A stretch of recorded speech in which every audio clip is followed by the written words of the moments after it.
Good morning, everyone. Today we discuss lesson number second, history. Keep it continue. Last day we discussed about a different dynasty in India, and today we discuss next from ओरिया to Thanjavur. आज हम जो discuss करेंगे वो ओरिया से तंजावुर तक की जो कहानी है वो कैसे यहाँ पर डिफरेंट डायनेस्टीज विकसित होती हैं। How did the Cholas rise to power, यानी जब चोल वंश सत्ता में आ रहा था। A minor chieftain family known as the Muttaraiyar held power in the Kaveri delta. तो जो कावेरी नदी है, कावेरी डेल्टा में मुट्रियार नाम से प्रसिद्ध एक छोटे से मुखिया परिवार की सत्ता थी। They were subordinate to the Pallava kings of Kanchipuram Vijayalaya, who belonged to the ancient chieftain family of Cholas from Uriyar, captured the delta from the Mutriyar in the middle of the 19th century. Kanchipuram के पल्लव राजाओं के माथत यानी subordinate जो थे उनको सहयोग कर रहे थे। ओरियार के चोल वंशीय प्राचीन मुखिया परिवार के विजयालय ने 9वीं शताब्दी में मुट्रियारों को हराकर डेल्टाई क्षेत्र पर अपना नियंत्रण कर लिया। He built the towns of Thanjavur, और उन्होंने कौन सा सिटी विकसित किया? Thanjavur. And a temple for goddess Nishumbhasudini there, और एक उस शहर में कौन सा मंदिर बनवाया? निशुम्बु सूदिनी देवी का मंदिर भी बनवाया गया। The successor of Vijayalaya conquered neighboring regions and the kingdom grew in size and powers।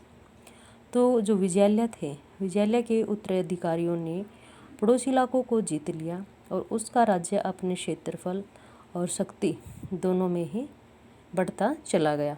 अब जो कोई एक शासक दूसरे शासक के जो रीजन था उसको कैप्चर्ड करता है, उसको जीत लेता है, तो उस पर उसका नियंत्रण हो जाता था। The Pandya and the Pallavas territories to the south and north were made part of the kingdom. तो जो पांडे थे, दक्षिण और उत्तर में पांडे पल्लव के इलाके इस राज्य का हिस्सा बना लिए गए। जो पांडे थे, चोल थे और पाल डायनेस्टी थी, ये काफ़ी विकसित होते हैं। Rajaraja one consider the most powerful Chola rulers, यानी राजा राज प्रथम जो था उसको चोल शासकों में सबसे पावरफुल शासक माना जाता है। बिकेम किंग इन 985, 995 में वो क्या बनता है वहाँ का शासक। And expanded control over most of this area, और ज़्यादातर हिस्से पर क्या करता अपना नियंत्रण। He also reorganize the administration of the empire, तो उसके साथ साथ वो क्या कर लेता है, उसी ने इसमें ज़्यादातर क्षेत्रों पर अपना नियंत्रण किया।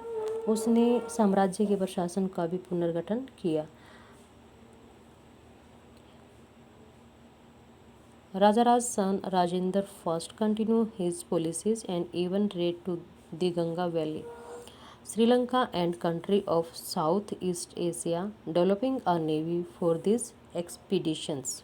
तो इसके लिए उसने क्या किया, जैसे अपना नियंत्रण स्थापित किया, उसने साम्राज्य के प्रशासन को पुनर्गठन किया था और राजा राज के पुत्र राजेंद्र प्रथम ने उसकी नीतियों को जारी रखा। अब जैसे उनके पिताजी जिन नीतियों को फॉलो करके सक्सेस हो रहे थे, तो उसके बेटे ने भी उन नीतियों को फॉलो किया और उसने गंगा घाटी, श्रीलंका, दक्षिण पूर्वी एशिया के देशों पर अपना हमला भी किया। इन अभियानों के लिए उसने एक जल सेना भी अपनी बनाई। क्योंकि सेनाएं होना ज़रूरी था किसी भी राजा के लिए, चाहे वो एट प्रेजेंट की बात है, चाहे फिर आपके एंशिएंट इंडिया की स्टडी करें हम। Splendid temples and bronze sculptures, भव्य मंदिर और कांस्य मूर्तिकला। The big temple of Thanjavur and Gangaikonda Cholapuram, built by Raja Raj and Rajendra, are architectural and sculptural marvels। राजा राज और राजेंद्र प्रथम द्वारा बनवाए गए तंजावुर और गंगईकोन चोलपुरम के बड़े मंदिर स्थापत्य और मूर्तिकला की दृष्टि से क्या हैं, बहुत ही प्रसिद्ध चमत्कारी मंदिर है क्योंकि अपने आप में अद्वितीय। Chola temples often became the nucleus of settlement of which grew around them. Chola मंदिर अक्सर अपने आसपास क्या करते हैं, जैसे ही मंदिर बनाया गया तो उनके आसपास में बस्तियां बनना स्टार्ट हो जाती हैं, तो बस्तियों के केंद्र भी ये बन जाते हैं। These were centre of craft production, और ये किसका मुख्य केंद्र बिंदु थे, क्राफ्ट का, जहाँ पर शिल्पी जन अपना वस्तुओं का उत्पादन करते थे। अब टेम्पल हैं तो टेम्पल में मेले भी लगते हैं, तो जो जनता आती वो फिर उन वस्तुओं को खरीदती भी है।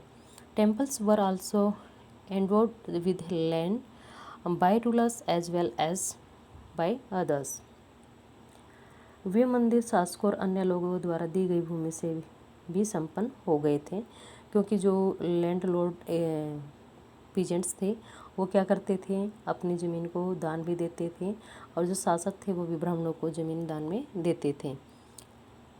The produce of this land, यानी जो उस एरिया में जो भूमि थी उस पर जो भी उत्पादन होता था, went into maintaining all the specialist who work at the temple and very often lived near it, जैसे कि priest, garland maker, कुक्स, sweepers, musician, dancer etcetera. तो ये सभी लोग क्या हैं, मंदिर के आसपास रहने लग जाते हैं। पुरोहित हैं, माला बनाकर बेचने वाले जो हैं, बावच, मेहनतकर, तो ये सभी क्यों हैं ऐसा, क्योंकि जब कोई मंदिर बनाया जाता है तो उसके आसपास मेले भी लगते हैं।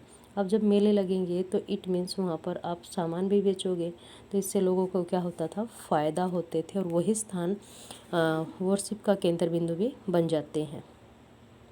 In other words temple were not only place of worship, दूसरे शब्दों में कहें तो जो मंदिर केवल पूजा अर्चना का ही स्थल नहीं थे, they were the hub of economic, social and cultural life as well. ये क्या क्या भी थे, सामाजिक, आर्थिक और राजनीतिक जो क्रियाएं होती थी उनके भी केंद्र बिंदु थे। क्योंकि आप देखोगे जैसे कोई फेयर लगता है गांव में, तो जो टेम्पल होते हैं वहाँ पर कोई कबड्डी, कोई गेम करवाए जाते हैं, तो it means cultural, social, economic activity का भी वो केंद्र होते थे। Amongst the craft associated with temples, the making of bronze image was the most distinctive. Chola bronze images are considered amongst the finest in the world, while most images were of deities. Sometimes images were made of devotees as well. तो इसमें क्या था, अलग अलग प्रकार के जो शिल्पी जन होते थे मूर्तियाँ बनाते थे। मंदिर के साथ जुड़े हुए शिल्पों में सबसे विशिष्ट था कांस्य प्रतिमाएं बनाने का काम, जैसा कि ये पिक में आपको दिखाया गया है। चोल कांस्य प्रतिमाएं संसार की सबसे उत्कृष्ट कांस्य प्रतिमाओं में उनकी गिनती होती है, क्योंकि वो अपने आप में सर्वश्रेष्ठ है।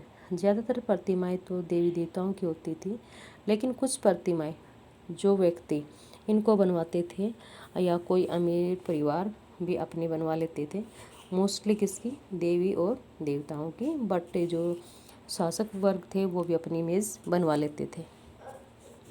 नेक्स्ट, एग्रीकल्चर एंड इरिगेशन, कृषि और सिंचाई। Many of the achievement of the Cholas were made possible through new development in agriculture. चोलों की कई उपलब्धियां कृषि में हुए नए विकास के माध्यम से भी संभव हो पाई है, क्योंकि जब हमारी कृषि में फील्ड में अच्छा उत्पादन होगा तो इट मीन्स हमें फ़ायदा होता है। Notice that the river Kaveri branches off into several small channels before emptying into the bay of Bengal. Kaveri नदी बंगाल की खाड़ी में मिलने से पहले कई छोटी छोटी शाखाओं में बंट जाती है। ये शाखाएं बारी बार पानी सींचती हैं, depositing fertile soil on their banks. अब कोई भी नदी है जहाँ से वो प्रवाहित होकर जाती है, तो उसके जो बैंक्स किनारे होते हैं वहाँ पर जो सोयल होती है वो काफ़ी फर्टाइल होती है। Water from the channels also provide the necessary moisture for agriculture, particularly in the cultivation of rice. कुछ फसलें होती हैं जिसमें पानी की ज़्यादा ज़रूरत होती है, जैसे कि चावल की खेती के लिए नमी होना ज़रूरी होता है, और ज़्यादा जहाँ पर वाटर अवेलेबिलिटी होती है वहीं पर हम धान की फसल जो है वो ग्रो कर पाते हैं। तो इस प्रकार डेल्टाई क्षेत्र में क्या है, राइस का ज़्यादा उत्पादन किया जाने लगा। Thank you, have a nice day.